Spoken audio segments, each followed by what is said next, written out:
Our lives require failure, like our lungs require oxygen. And when I find the world around me lacking in the resources that I need, it's because in so many ways I have forgotten to breathe, to step out my walls of comfort and breathe in lessons waiting to be taught by the greatest of teachers, life. Life, the unpredictable and often unremarkable miracle. The book that reveals itself through experience, that tells tales only in hindsight.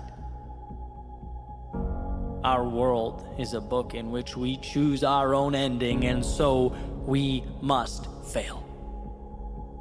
Because failing means living, and we were meant to live. We must fail because every failure is the mark of a poet, an artist, or an author bringing the story one step closer to its resolution. Continually walking up to a blank wall and making a mark. A single trivial mark. A mark that's misunderstood at best, but likely scoffed at, ridiculed. But each mark gives meaning to the one before it. These marks, they become chapters, become narrative shifts, become stories. Every failure you throw against this wall becomes part of a mural. It's an element of beauty before the work can even be deemed beautiful. Yet we continually misunderstand. When you hang your head in disappointment, when you see only the smudge of paint you threw against that wall, you are oblivious to the fact that you're making something meaningful. So here is my challenge to you. I dare you, in the midst of the Mona Lisa you are creating, to see it before it's done. I dare you to be strong enough to fail not just once, but over and over and over again. I dare you to keep your eyes focused, locked in on what's in front of you. When everyone you know hides their failures, when they scream of every little win for all the world to hear, I dare you to understand what they do not, to cherish your failures, to maintain trust in the unseen. And when all you want is to get there, I dare you to see your greatness before you arrive. I dare you to look in the mirror and see the hero inside you right now. I dare you to do that. I dare you to take your struggle and see amidst the pain your purpose that will lift you up when you've fallen and will carry you forward when you're lost. I dare you to see light when there appears only darkness, and when none presents itself, I dare you to light the spark, to be the answer you need. I dare you to stand up to the human tendency to embrace security over adventure and predictability over growth. I dare you to walk into the darkness of night, knowing that today's unknown becomes tomorrow's foundation. And when it hurts, like truly hurts, when you look around and can't remember why you began or what's pulling you forward, I dare you to close your eyes and imagine looking back and thanking yourself for taking this path. Every low is a courageous step towards transformation, and if you've forgotten that, I hope this reminds you why it all matters. I hope you remember why this mark, the one you're making right now, is part of the masterpiece you've been longing for. It's taking you exactly where you need to be.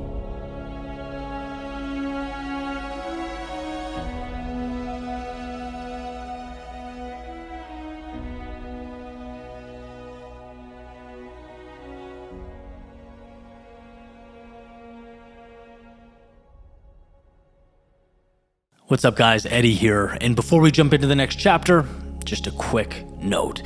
So, as many of you know, every single video that I've ever put on this channel has been created with the intent of building momentum in your life. If you want something physical to anchor that momentum, we've created the brand AGNS, or Always Grateful, Never Satisfied, for that exact reason. Athletic apparel that embodies the very ideas and concepts I talk about every day. Because you're watching on YouTube or Spotify, we've created a code for this exclusive community, YWW20. You can use that on the website, agns.lifestyle, or right under this video on YouTube. All this stuff is there in the shop. Again, code YWW20 gets you 20% off the entire store. It's a great way to support the channel and also elevate your journey. Let it be a reminder to keep showing up. Appreciate your time. Always grateful, never satisfied.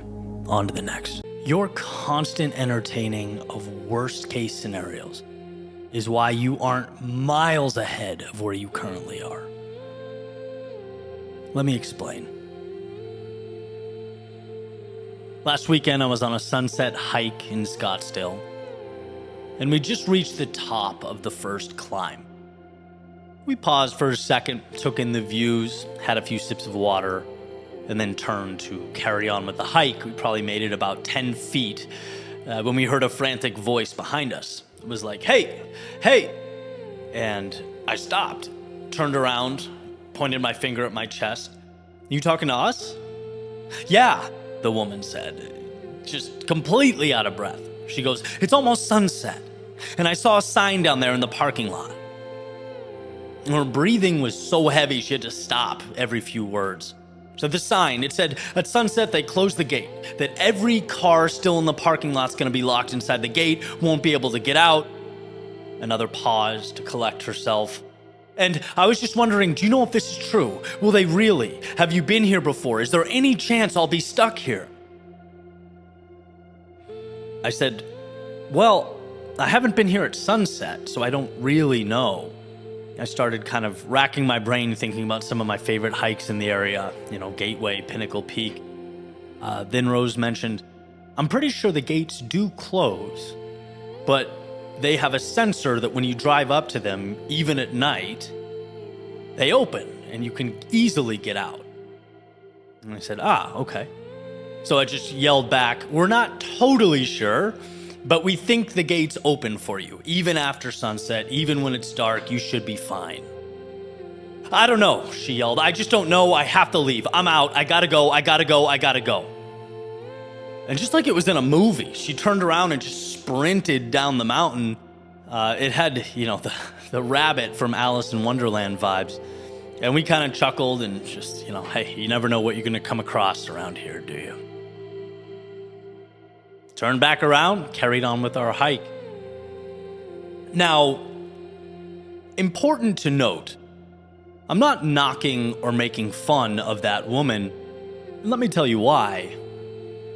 That's been me more times in my life than I can count.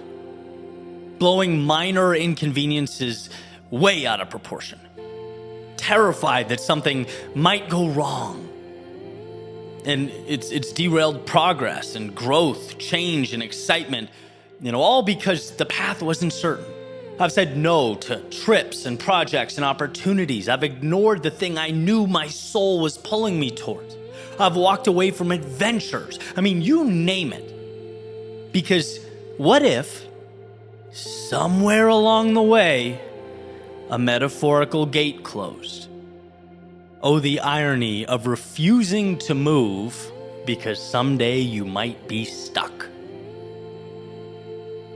And then you turn that into a full thought experiment, right? Let's say this person was correct. You go down after dark and the gate's locked and you're stuck. You have to call law enforcement to open it up. Inconvenient, absolutely. For everyone involved, admittedly, not ideal. But why is our instinct to act like we'd starve to death at Tom's Thumb trailhead? Our brains flash this image of ourselves writing a goodbye letter to everyone we know. with a scroll and a quill pen for some reason. I'm not sure why. Dear loved ones, they closed the gate. Tell Michael he can have my signature John Mayer guitar.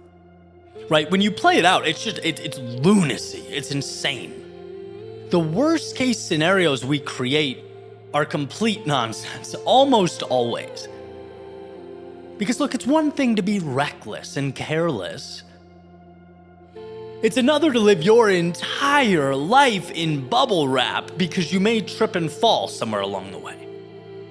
Now, obviously, this is way bigger than that story I just shared. Right? This is about the trap of leaving so much of life on the table because we placate to the downside. We constantly entertain all the things that can go wrong, forgetting that 1, almost everything is solvable, and 2, mostly 2, the question, what if everything works out? Hey, what if things go right? Why is that possibility so often left out of the equation? What if you leave that toxic relationship? And sure, perhaps after a brief period of chaos and stagnation, things get better than they've ever been. What if you start the business? And yeah, maybe rocky at first, but after that, it completely changes your life. It causes you to level up as a person while also putting you in position to add value to the world you could never have in your old life. What if you decide to level up your fitness? And you bet the first month or 2 at the gym, you feel like a fish out of water. But ultimately, you transform mentally and physically in ways that leave you just feeling different, more confident in every room you walk into. Why don't we think about the upside in scenarios like that?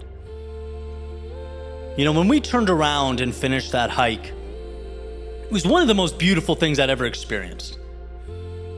The orange and purple sky, the path through the rocks that felt like something out of a Lord of the Rings movie, the view from the top during blue hour, when the sky is still painted all those colors, but it's dark enough that the lights from the houses way down in the valley look almost animated, like a cartoon or something.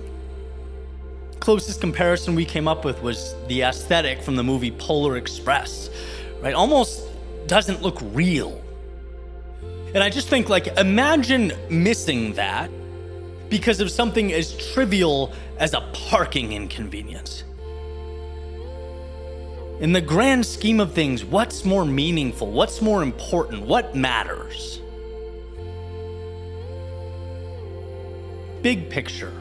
Guys, we are missing life's sunsets because we are worried about the shadows they cast. Life is meant to be lived. And I get, by the way, how messy things can feel and sometimes are. But the simplest of experiences remind us our brains, they want safety, not growth. They want comfort, not adventure. They want to know at the expense of ever diving into the unknown. Remember that the most important, valuable, memorable, beautiful things you will do in your life are tied to some sort of risk or trade-off. And look, I'm not telling you what's right or wrong for you. How could I? But what I can do from this room in Scottsdale, Arizona, is remind you that most, if not the vast majority of things that don't go the way you want them to, are reversible, solvable. Think really hard about the sunsets you say no to because of life's metaphorical gates. Oftentimes, that decision equates to giving up an entire world of possibility because you bow down to a single minor inconvenience. That's not you, and it's not why you're here. Don't chase the made-up ghost stories. Chase your sunsets. Oh, and just for the record, after the most beautiful hike of our lives, we drove up to the gate, it automatically opened for us, and we drove home. But you already knew that.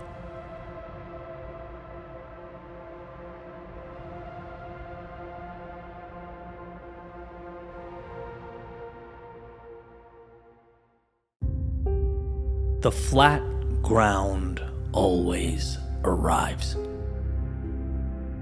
And you might not know what this means, but you will.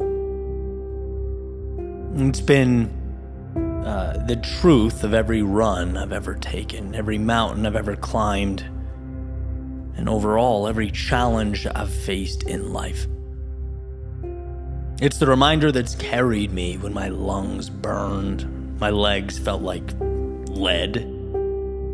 It's been there when the finish line seemed impossibly far away. And the idea kind of reoccurred to me perfectly a few days ago on a run up Pinnacle Peak, which is a duo of mountains about 20 minutes up the road from me.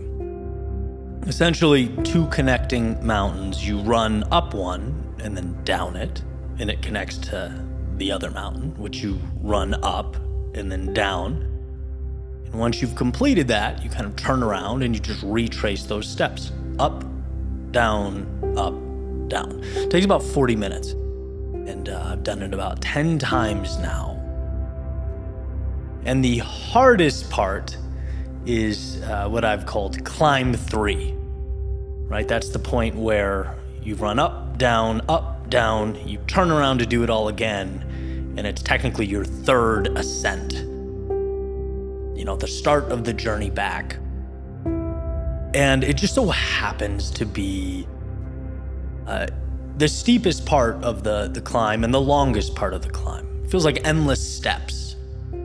And as you can imagine, running uphill like that, your heart races and, you know, your lungs, they gasp for air. And when you're in the thick of it, right, precisely in that moment, you know, you've already run halfway, you're exhausted, you know, your legs are starting to feel heavy, and the thought of another 20 minutes, it's almost impossible to compartmentalize. It feels overwhelming in totality. Here's what I realized. That feeling, that overwhelming sense of discomfort, you won't feel that the entire run. In fact, you won't even feel that the entire duration of quote-unquote climb 3. Why?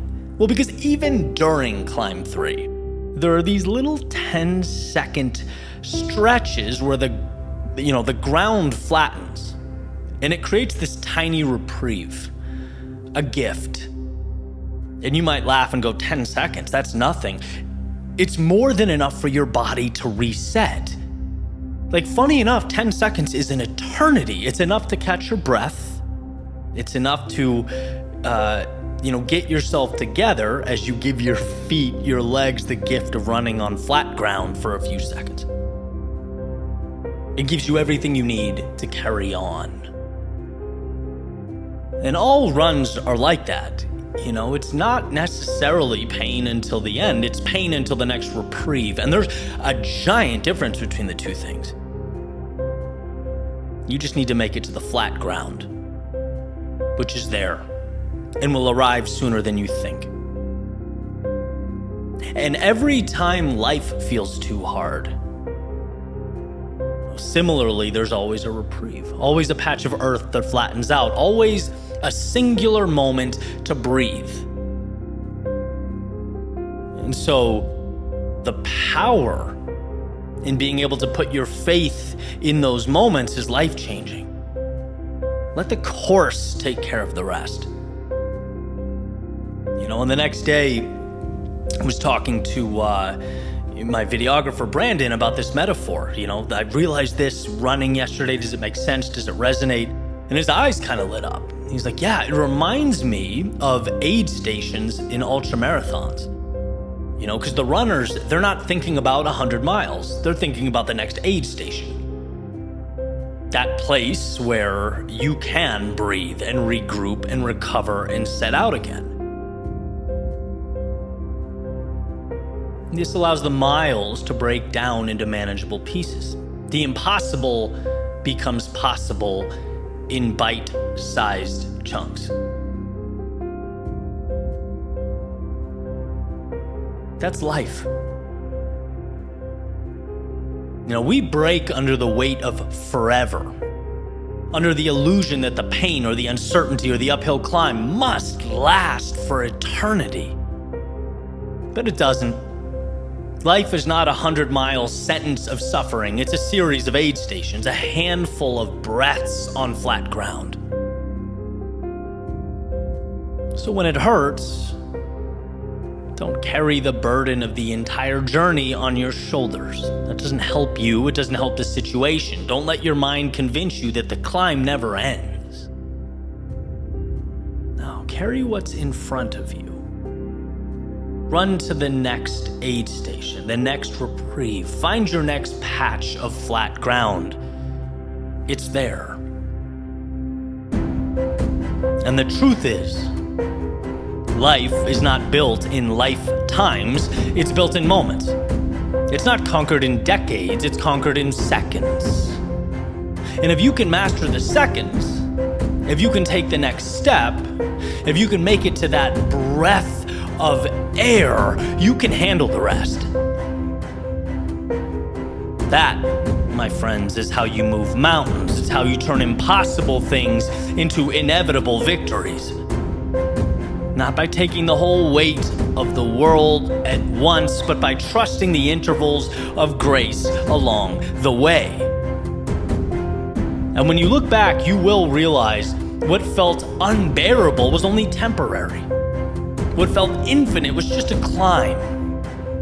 And guess what? You climbed it. The reprieves carry you. The aid stations save you. The flat ground reminds you that life doesn't ask you to be invincible. It asks you to be faithful to the next step. So the next time life feels too heavy, don't think about the entire journey. Don't measure yourself against the whole mountain.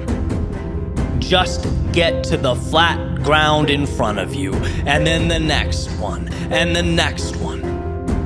That's how impossible things are done. That's how ordinary lives become extraordinary stories. One reprieve at a time. In your darkest moments, remember, flat ground always arrives.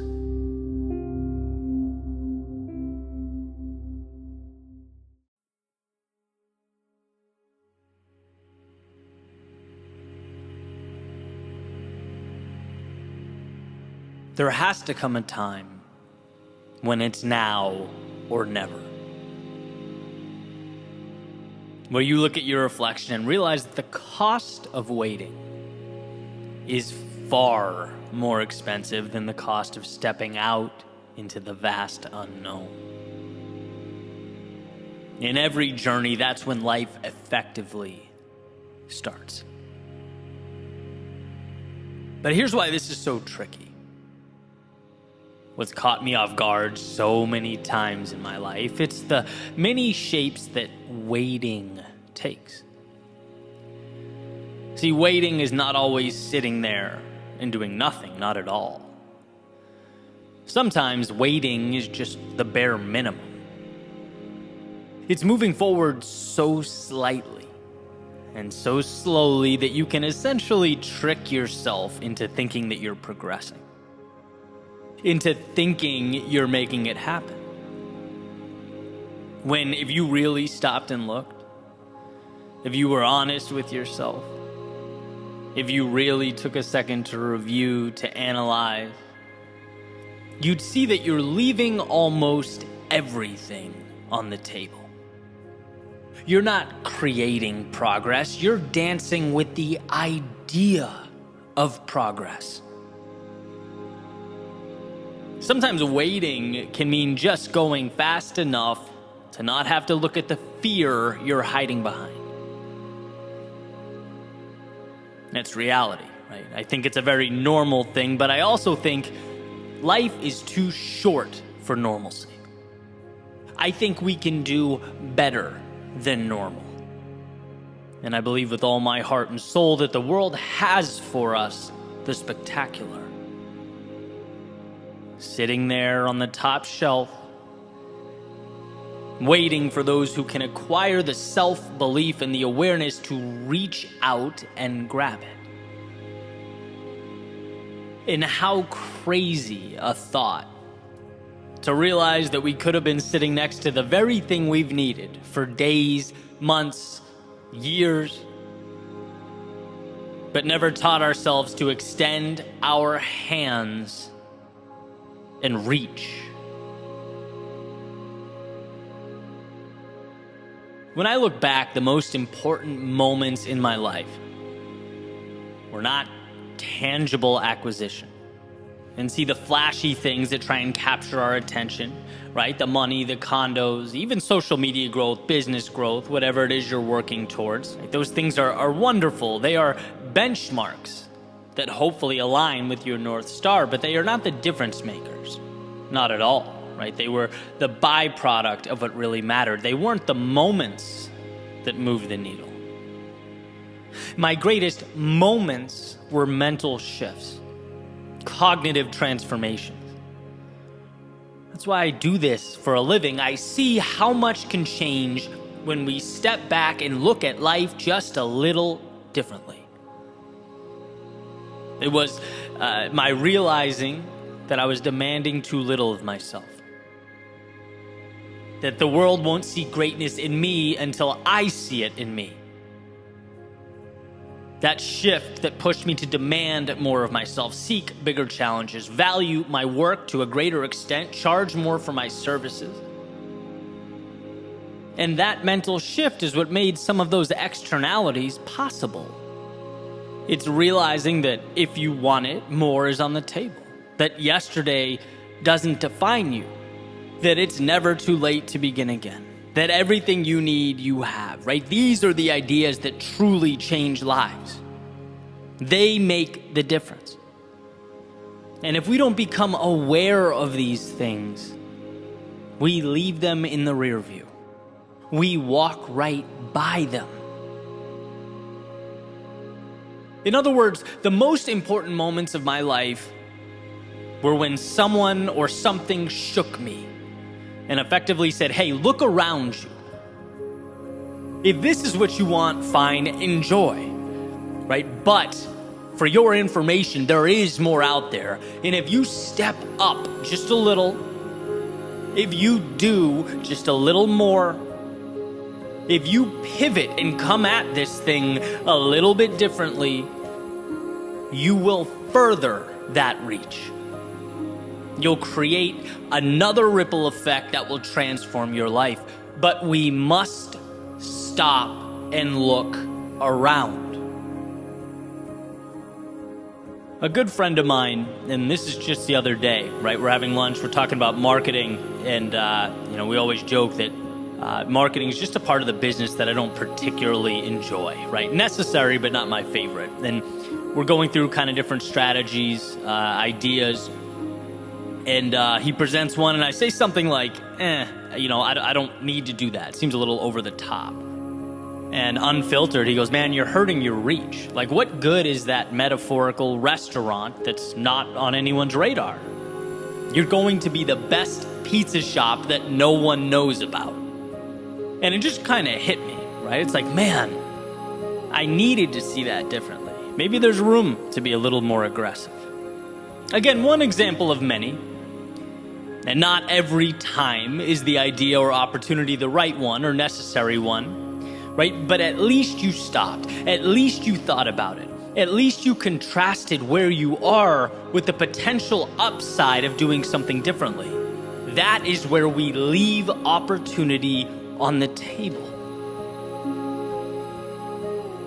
We most often, myself included, paint regret as this the result of this blatant walking away from something. A deliberate declaration, sort of a, oh no, I'm not doing that, no way. And sure, sometimes that's the case. Right? Sometimes we're cognizant of our fear and decline to move forward, but I wonder how often our neglect or refusal is softer, more subtle. I wonder how much of our regret comes from simply not stopping and looking around, not letting in alternative points of view that challenge us and force us to level up. How much of our regret comes from simply not understanding how short life is and how quickly time passes us by? And if we don't create some abrupt change in our day-to-day, if we don't manufacture some momentum in our lives, even when it feels least ideal to do so, the ship we needed to be on will sail away without us. So think back to your hardest days. Even the ones that took you out, that brought you to your knees, and realize that you survived every single one of them. You have, for years, been acquiring the armor, piece by piece, to move into something bigger. You've been learning, you've been evolving. But today, what about sitting down with yourself and having the discussion you don't want to have, but need to have? What about asking if it's time to leap where you once stepped, to run where you once walked? What about taking a good look around and asking why you're living in ways that don't serve you? Why you're conceding so much of what matters? Again, the evolution you want and need is there. It's always there, and that's the key takeaway here. It will always exist. But the question is, will your commitment to stop, to think, and to reach for it be there? Years from now, looking back, I think we'll find that our willingness to ask those questions mattered more than we could have ever imagined. That silence often implies the lack of adversity needed to evolve. Because the reality you want, it doesn't come to you, you must go to it.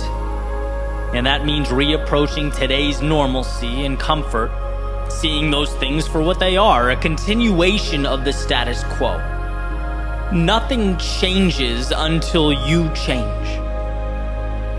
So take a look around, examine those pillars holding up your worldview. Not once, but over and over again. And if one, many, or all of them must be knocked down, then so be it. The point here is that you can build.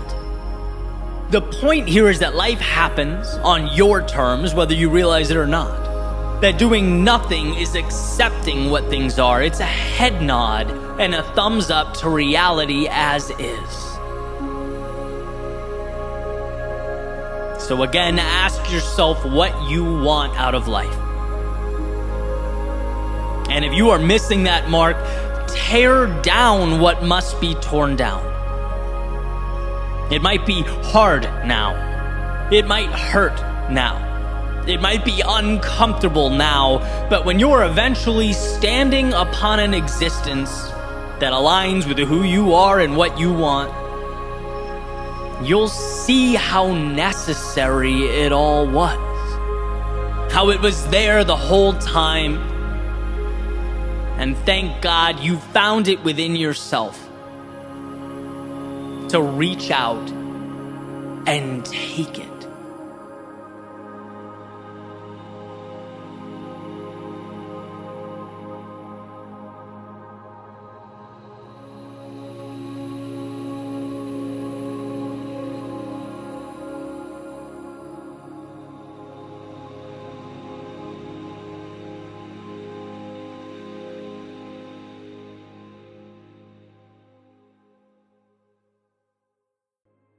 earlier today, we came across a video, and I'm going to paraphrase a lot of it, so it's not an exact quote, but hopefully you'll get the gist from this story. It's essentially Shaquille O'Neal talking to his son. And, it's not a story about, dunking and championships or highlight reels. He was talking to his son about sacrifice. And his son basically says, Dad, I want to play in the NBA like you. And Shaq's looking at him and saying, then you need to understand what that means. Right? Very stern, very almost concerned demeanor, which pulls you right into the video. It's pretty powerful. He's kind of going through their past. And he says, do you understand what that means? If you want this dream, I need you to understand what it means. And he goes on. And again, I really want to emphasize that I'm paraphrasing the idea, right? But he's essentially saying, if you want this dream, you'll miss birthdays. You'll miss family dinners. You'll miss time with friends. You won't have that balanced, carefree life that most people enjoy. It goes back even deeper. How many birthdays did I miss? And his son thinks for a second, a lot, right? How many plays did I miss? How many games? Right? You can see the sort of dots connecting in his son's head, That's the cost of being great at something. That's the price I had to pay. Because the reality is, in I believe what Shaq is getting at, is every dream has a toll booth. Every aspiration has a cost. And the question isn't whether you'll pay. It's whether the life on the other side is worth the price. And it's a question you have to ask yourself. And when you decide that it is, you go all in with every single thing you have. But first, you make sure that it is indeed something that matters to you. And there was a comment under the video that I found almost as intriguing as the video. It really makes you think, right? The comment was, you can have it all, just not all at once. Because today, and Shaq mentions this in the back and forth, he says, today, because of that work I put in, now I can help you. Now I have money to help my family be great. I have these things. But the cost, when you were younger, was missing a lot. Right? There were certain chapters, certain seasons. Now he has the resources, and now he has the time. But at the beginning, when he was climbing, he didn't. He had to choose. He had to trade comfort for greatness. Moments now for a legacy later. And that's not just his story. That's all of our stories. Life is trade-offs, and I can't emphasize this enough. It's like, you want to build a business? Okay, you're gonna have to sacrifice nights out. You want to run a marathon? Okay, you're gonna have to sacrifice sleeping in, right? To get those miles in before work. You want to write that book, create the art, step into the new identity. You're gonna have to sacrifice approval, sacrifice certainty. You're gonna have to sacrifice ease. Because dreams demand payment in advance. And it's not easy. Sometimes it even feels unfair. Sometimes it's like the universe is asking too much. But ask yourself, isn't that the point? Isn't greatness supposed to require something of us? Wouldn't it mean less if it didn't? You can have it all, just not at once. That line isn't about limitation. I think it's about sequence.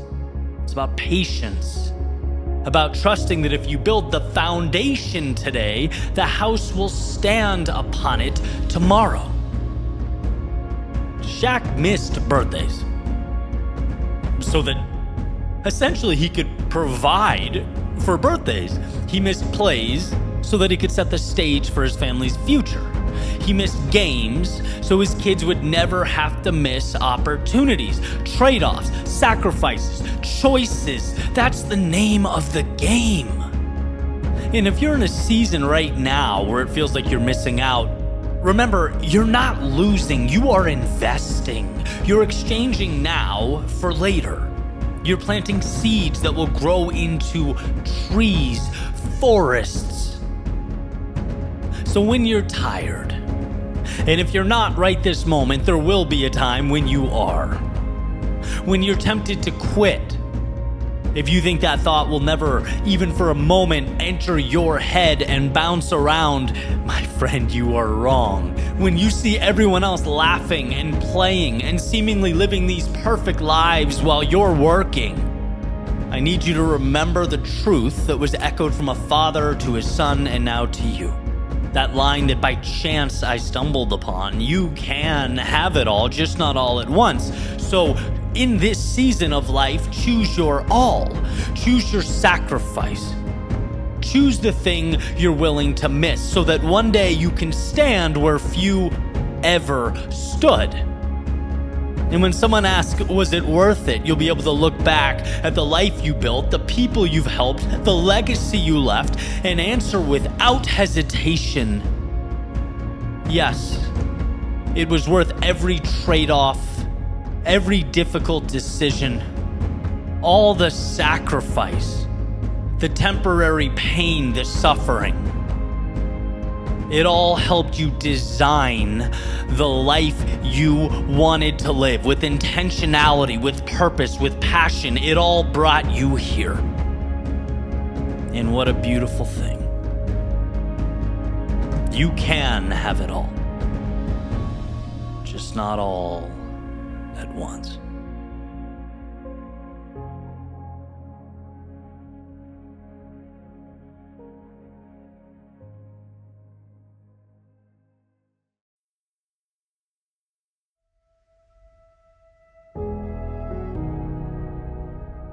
Nothing in life is as important as you think it is while you are thinking about it. This was written by the author of Thinking Fast and Slow, Daniel Kahneman. And what he's referring to is a cognitive bias known as the focusing illusion. Pretty basic idea. It means that we elevate the importance of things that we think about while ignoring other aspects of our lives. By thinking about something, it suddenly matters more to us. And while it's easy to interpret this disconnect between our thoughts and reality as alarming, there's also an opportunity here to use this to our advantage, right? To further become the captain of your ship. I've heard my entire life, think positive thoughts. We all have. But there's value in understanding why that's true.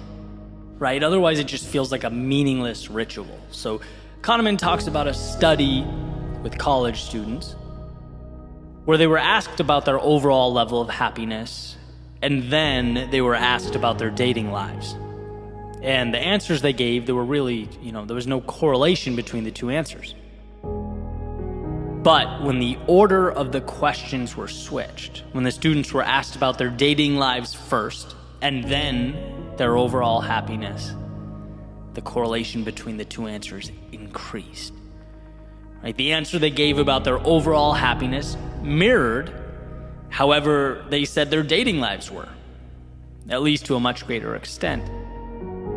Why? Well, because dating became the variable or the framework that they used to measure their overall happiness, even though perhaps they didn't know it, right? But by focusing on it, it became more relevant. It bled into other aspects of life, right? You get what you focus on. It's that simple. And the truth is, as I mentioned earlier, nothing is as important as we think it is. Everything is magnified, kind of blown out of proportion in our minds. So the question is, why not use that as an advantage?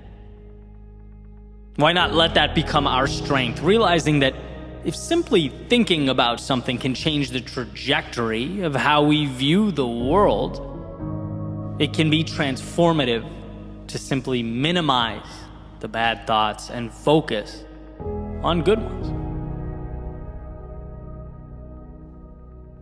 Have you ever thought about how delicate the line we walk between not caring enough and caring too much? For example, to feel like existence is pointless, right? Everything's bad, there's no reason to try. That makes it hard to get off the couch, right? Lacking that purpose. But then, on the entire other end of the spectrum, to feel like life is riding on every step, to feel like we're not allowed the flexibility or leeway to make mistakes. Life matters too much. That also severely limits how we live, just in a different way. And so I want to explore, how do we find that middle ground? How do we find that picture in our heads that puts us right where we need to be? The idea that, of course, today is important. Life is a beautiful opportunity to extract meaning from the world around you, to build something that matters. But it's also no checklist. It's no standardized test. No, it's more of a game. We shouldn't be walking around with the weight of the world on our shoulders because that doesn't help anyone. Let's face it, life is just not all that serious. As a good friend of mine, Steve, always says to me, we are sacks of meat on a rock floating through an infinite, ever-expanding universe, and nothing matters. I've heard him say that 1,000,000 times, right? Let's go, let's do it. Nothing matters. Let's make it happen. And I 100% get it. It's a check against the idea that the world will collapse if we screw up. That if we drop the ball, it's over. Kind of pointing to the fact that the only way to truly lose in life is to look back and realize we were too scared to live. And so in that context, absolutely, I'm on the nothing matters bandwagon. But here's the deal about this video or podcast episode, however you're consuming it. In a perfect world, it's a buffet, not a menu. It's an opportunity for you to think, to reflect, to pick and choose the pieces here that will help move you along. Because after all, we're all walking different paths. So how could one person present a one-size-fits-all solution to anything? No, the goal is to understand the framework by which we operate. To understand that the thoughts we think have a monumental impact on how we live. And so if you find yourself on the uninspired side of things, know that there's not a problem with you. You just haven't found a path that lights you up. You are perhaps focusing on the wrong things, right? Not leaving space for the right ones. And if you find yourself constantly smothered by the weight of your own expectations, if every little step, decision, or movement matters too much, know that you are perhaps creating adversaries that don't exist.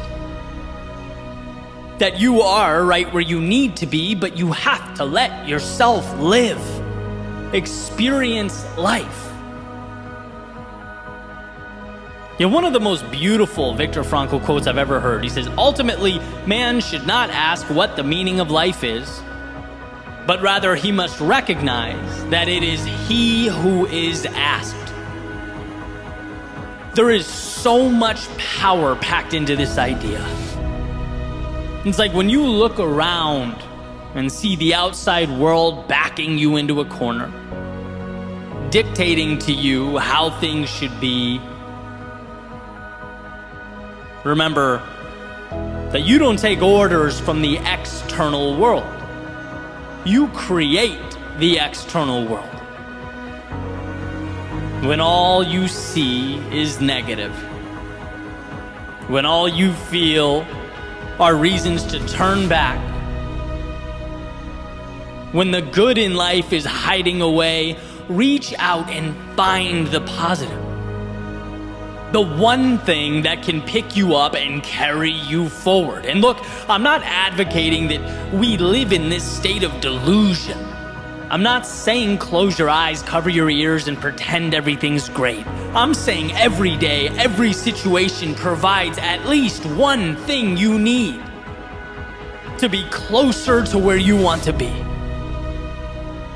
And it just so happens that we're not always inclined to see that one thing, that solution. It just so happens that we need to become aware, to remind ourselves. So this is your reminder to look for it. Your reminder to focus on the things that lift you up, that breathe life into you, not the things that keep you down. And so here's to finding that sweet spot, right? Walking the line between Viktor Frankl's meaning starts with you and my old pal Steve's mantra, nothing matters, so go live your life. This is not a race. You're not being graded on the outcome here. You're giving yourself permission to experience that jolt you get when you open your eyes as the sun comes up each morning, knowing that how you're about to spend your time will be a product of the game you designed. A game in which, yes, you'll feel lost from time to time. You'll lose that North Star every so often. You'll question the journey you're on. But guess what? When you take responsibility for the circumstance, you also empower yourself to right the ship. You're at the wheel, playing the game of life as it was meant to be played on your terms. If it does not serve you, let it go. If it doesn't help you, move beyond it. As Kahneman states, our thoughts grossly over-exaggerate that reality on the ground, so let that framework emphasize your passion, your strength, and your dreams, not the inverse. What we focus on, we get. So believe in yourself with such conviction that those around you look on and wonder what gave you the right to see those things. What made you think it was okay to believe in that which you believe? You never got a permission slip in the mail. You never stumbled upon a permit that granted you access to the good things in life. No, you just came to understand the game and how it's played. You came to see that we have options. The option to find the bad and the option to find the good. The choice to see why you can't and the choice to see why you will. That's what will separate you from both your past self and those looking on from afar. See, change is never a product of magic, as people seem to think. No, most often, it's taking on the challenge of seeing what is not yet there. Stepping into the arena with possibility, with the upside. So today, see it. Focus on it, lock it in, and don't let go. With everything you have, all that's within you, don't let go. For everything tomorrow can be, for everything you have always been, don't let go.